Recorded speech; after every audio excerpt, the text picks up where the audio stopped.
what's going to happen now under this new executive order is that there's now a 90-day period where Treasury is going to have an official recommendation to the president as to what they're going to be doing with this reserve.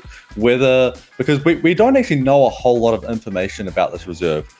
What the scope of it's going to be like, whether they're actually going to start writing checks and they're actually going to start buying Bitcoin, whether there's going to be other cryptos involved, and if so, what's their magnitude? Is it 90% Bitcoin? Is it 100% Bitcoin? And so I think we're going to get a lot more information because the White House is hosting this summit with a lot of industry leaders, Coinbase's Brian Armstrong, Michael Saylor, a whole bunch of industry insiders.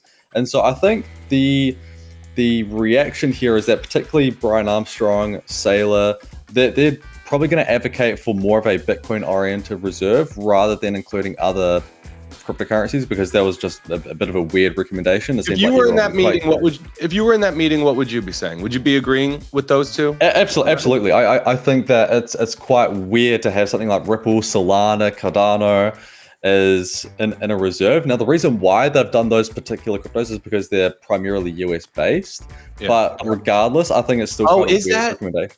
Is that those are all like U.S. founded and operated? Also, SUI just got added as well, and it's U.S. Yeah. Oh, that's why it's up today. Okay. Let me ask you guys this: does anybody? Oh, that's interesting, Louis. I didn't know that. Hold on, let me ask you this. I've been talking about cryptocurrencies and trading these things and having conversations for over a decade, I guess, since like 2013. And a common theme along the way, even until recently, was that maybe like a year ago, was that the U.S. was going to ban it. Countries around the world were going to ban Bitcoin. You're not allowed to use it. Like it's like this illegal thing.